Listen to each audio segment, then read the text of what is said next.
नेता प्रतिपक्ष उमंग सिंघार ने कहा, ये अंत नहीं, आरंभ है। धार जिले के मांडव में चल रहे मध्य प्रदेश कांग्रेस के 2 दिवसीय नवसंकल्प शिविर का आज समापन हुआ। समापन के पहले सभी विधायकों और नेताओं ने संविधान की प्रस्तावना की शपथ ली। पूरे शिविर को लेकर मध्य प्रदेश के नेता प्रतिपक्ष श्री उमंग सिंघार ने मीडिया को संबोधित करते हुए क्या कुछ कहा, आइए जानते हैं उन्हीं की जुबानी। JTV न्यूज के लिए धार मांडव से कौशिक पंडित की खास रिपोर्ट। संकल्प शिविर में बहुत सारे मुद्दे थे। कांग्रेस से इतिहास से लेकर पिछले विधानसभा चुनाव में कांग्रेस की क्या कमजोरियां रही, 2028 में हमको विधानसभा चुनाव में उतरना तो हमारे क्या मुद्दे होना चाहिए, फिर प्रदेश में जो अलग अलग वर्गों पर, खासकर आदिवासी दलितों पर, महिलाओं पर जो अत्याचार हो रहे हैं, इनको लेकर विधानसभा में और मुद्दों पे बात करना है। सरकार को जो उनके वादे हैं उन पर वादों को निभाने के लिए मतलब विधानसभा के अंदर अपना ये प्रयास होना चाहिए कि सरकार के ऊपर दबाव बनाए कि सरकार ने जो चुनाव में वादे किए वो फुलफिल करे, पूरे करे। ऐसे तमाम प्रकार के मुद्दे हैं। फिर छोटे छोटे मुद्दों पे बात हुई विधानसभा में, जैसे अगले चुनाव जो होंगे उनके मुद्दे पर कुछ चर्चा हुई क्या आप लोग? अभी चुनाव में तो देखो कॉमन मुद्दे हैं, बिजली, पानी, सड़क, मूलभूत सुविधाओं के मुद्दे रहते ही रहते हैं। इसके अलावा समय पर और बहुत से नए मुद्दे आएंगे, लेकिन जो मध्य प्रदेश में सरकार की विफलता है वो उसको लेके जाएंगे। फिर बेरोजगारी एक बहुत बड़ी समस्या हो गई है, निजीकरण एक समस्या हो गई है, ट्राइबल क्षेत्र में पलायन, विस्थापन, ये बहुत समस्या है। इनको भी मुद्दे बनेंगे। इन सब मुद्दों पे हम मैदान में उतरेंगे। Thank you. साथियों को संबोधित करने का काम किया। उनसे लगातार हमको प्रेरणा और ऊर्जा हमको मिलती रहती है। उन्होंने जो लगातार वो इस देश में सामाजिक न्याय की जो वो बात कर रहे हैं, जिस प्रकार से जातिगत जनगणना का वो मुद्दा लगातार उठा रहे हैं, उन्होंने हमें और हमारे तमाम साथियों से आग्रह किया है कि इस विषय को हम घर घर तक पहुंचाने का काम करें, जनता के बीच में ले जाने का हम काम करें। आर्थिक रूप से कैसे इसका लाभ, जातिगत जनगणना का लाभ जो है हमारे समस्त साथियों को मिलेगा, इस विषय पर भी उन्होंने अपनी बात रखी। 27% जो हमारा ओबीसी वर्ग है, उस ओबीसी वर्ग के को लेकर भी उन्होंने अपनी बात रखी।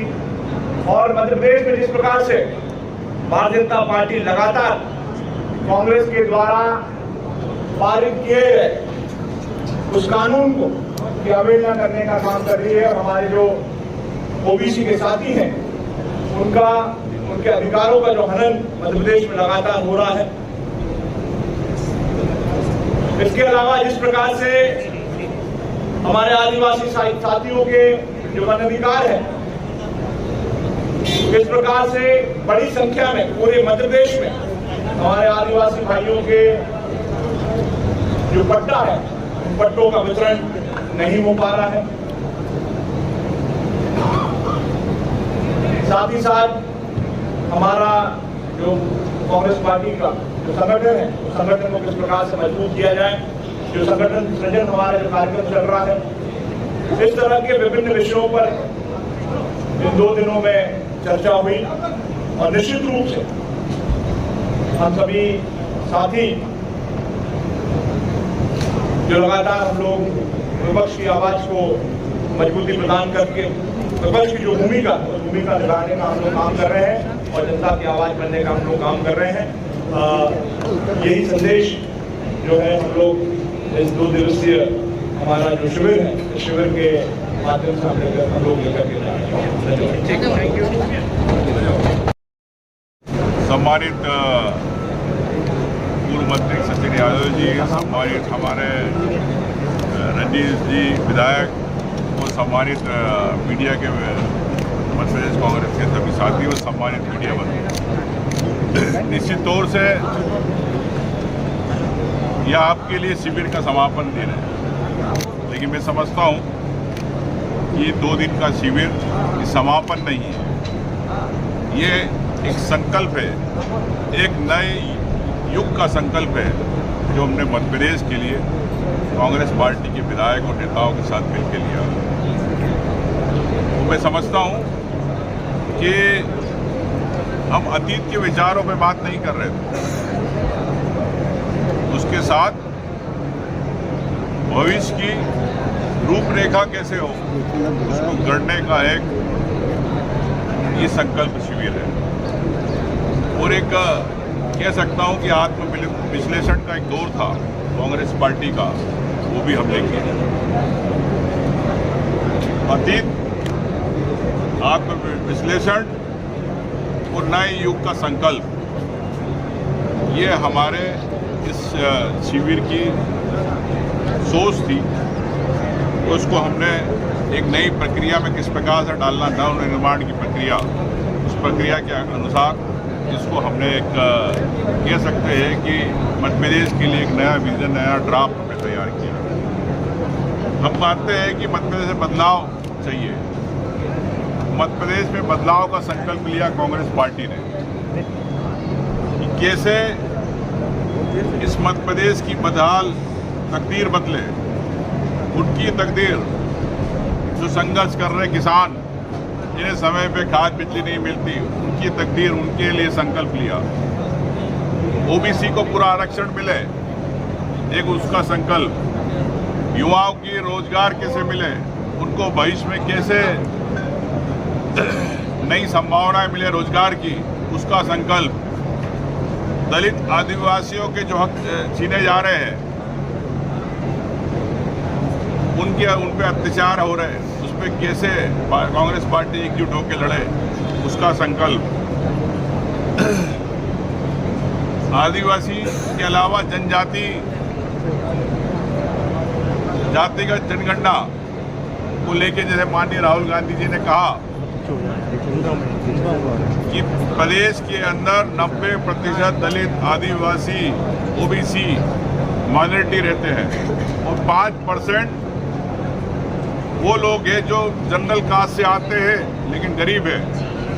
उनकी लड़ाई का संकल्प राहुल गांधी जी ने कांग्रेस पार्टी के हमारे विधायकों को स्पष्ट कहा है कि हमें 95% इन लोगों की लड़ाई लड़ना है और वो भी मैदान में जाके लड़ना है, ये मैं कह सकता हूँ। महिलाओं की सुरक्षा का संकल्प, उद्योगपति,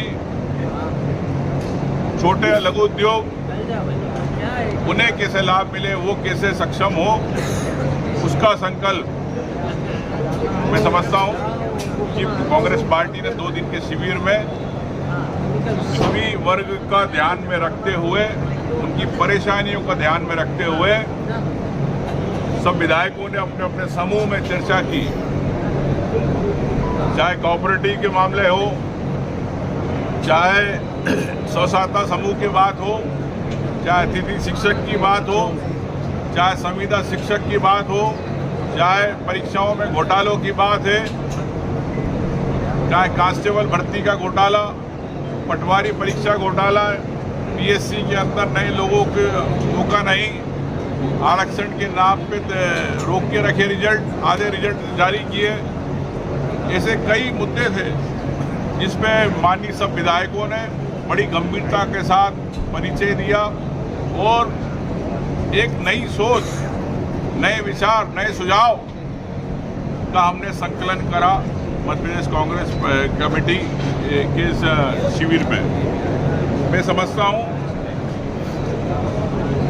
कि हम लड़ तो रहे, लेकिन इस बार इस शिविर से लड़ने का मन नहीं है, जीतने का मन बनाया कांग्रेस पार्टी ने, ये मैं आपको कहना चाहता हूं।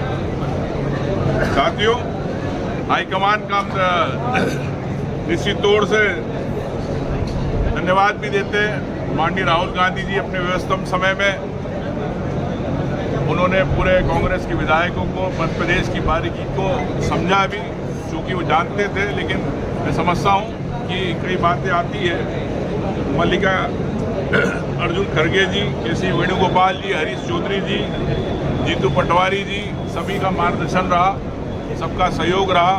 अजय माकन जी पधारे, सुप्रिया सिन्हा जी ने आज सोशल मीडिया को लेके जिस प्रकार से नैरेटिव सेट कैसे करना और आपके खिलाफ अगर कोई दुष्प्रचार हो रहा है उसका आपको काउंटर कैसे करना, इन सब बातों पे हमारे माननीय विधायकों को नई विद्या से कह सकते तकनीक की कैसे जोड़ना, इस पे पूरी बात ही हुई। और निश्चित तौर से विधायकों की सक्रिय भागीदारी को लेके हम सब में एक भावना बनी। ये कांग्रेस मजबूती के साथ आ सकती है, लेकिन कहीं ना कहीं कई कारण होते हैं, लेकिन जो कमजोरियां थी, बारीकियां थी, उनको बारीकियों को दुरुस्त कैसे करना। आने वाले समय में कई सीटों पे क्या समीकरण होंगे, कई सीटों पे क्या हमें हर समाज को लेके क्या जातिगत समीकरण बनाना, जिले में क्या रहेंगे जातिगत समीकरण। संगठन सृजन कार्यक्रम चल रहा है, वो आप देखेंगे कि अब जब जिला अध्यक्ष बनेंगे तो संगठन सृजन के अंदर सभी वर्ग को सम्मान दिया जाएगा। तो ये कांग्रेस का एक विजन है। मैं समझता हूँ कि ये कह सकता हूँ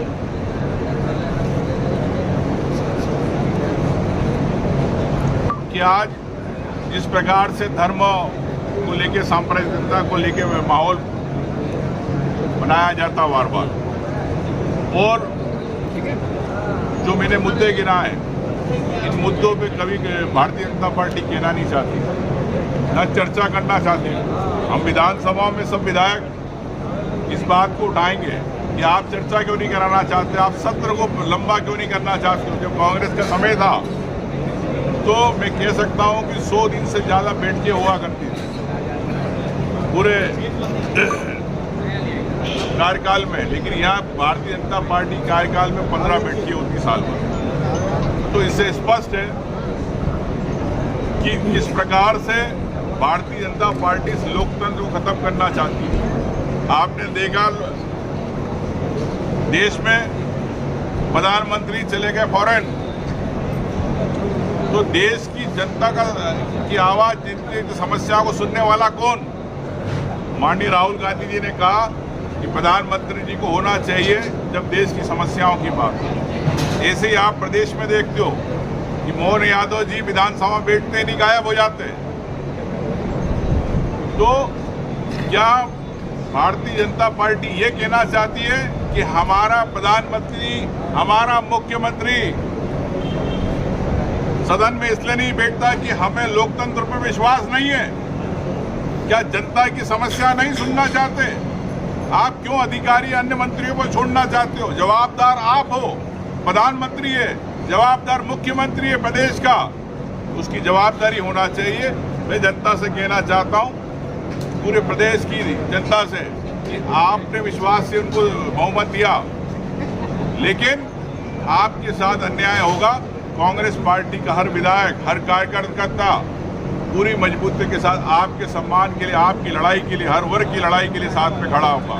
ये मैं कहना चाहता हूँ। इसका हमने एक डॉक्यूमेंट ड्राफ्ट किया है, उसके एक प्रेस नोट के रूप में एक चुनिंदा चीज़ें, और जो चीज़ आपको बताना चाहिए वो हमने आपके साथ बता दी। और कुछ बातें हैं जो 2028 के मिशन के हिसाब से, वो 2028 में कांग्रेस का ये शिविर, जैसा मैंने आपसे कहा कि मांडो कांग्रेस की लकीर रहा है, मैं मान सकता हूँ, कह सकता हूँ कि आने वाले समय में कांग्रेस के लिए ये शिविर एक मील का पत्थर साबित होगा। धन्यवाद। भैया, पिछले चुनावों में एक प्रॉब्लम देखने को मिली, कई जगहों पर सीट के अनाउंसमेंट में काफ़ी ज़्यादा देरी हुई, टिकट के अनाउंसमेंट में, उसके चलते प्रचार प्रसार सारी चीज़ें प्रभावित हुई। ऐसा कुछ प्रस्ताव भी आया, ऐसी चर्चा भी हुई कि जल्दी टिकट डिक्लेयर हो जाए 28 का, चूँकि आप लोगों ने तैयारी शुरू कर दी है आज। देखिए, मैं समझता हूँ कि चुनाव को अभी 3.5 साल है, और प्रस्ताव तो कई आए हैं, राजनीतिक प्रस्ताव। राजनीतिक प्रस्ताव को हम लोगों ने संकलित किया है, वो समय आने पे वो आपको बताया।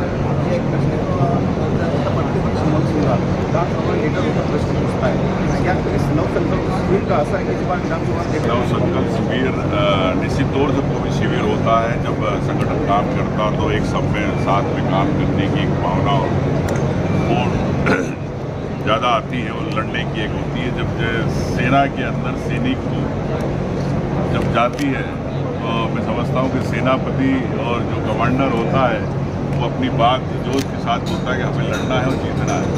तो मैं समझता हूँ कि यहाँ सभी कमांडर हैं, चाहे जितने विधायक हैं सब कमांडर हैं, और सब कमांडर तैयार हैं इसे अटैक करने। JTV न्यूज से जुड़े रहने के लिए हमारी खबरों को लाइक और शेयर करें, हमारे चैनल को सब्सक्राइब करें और अपडेट रहे हर छोटी बड़ी खबरों से।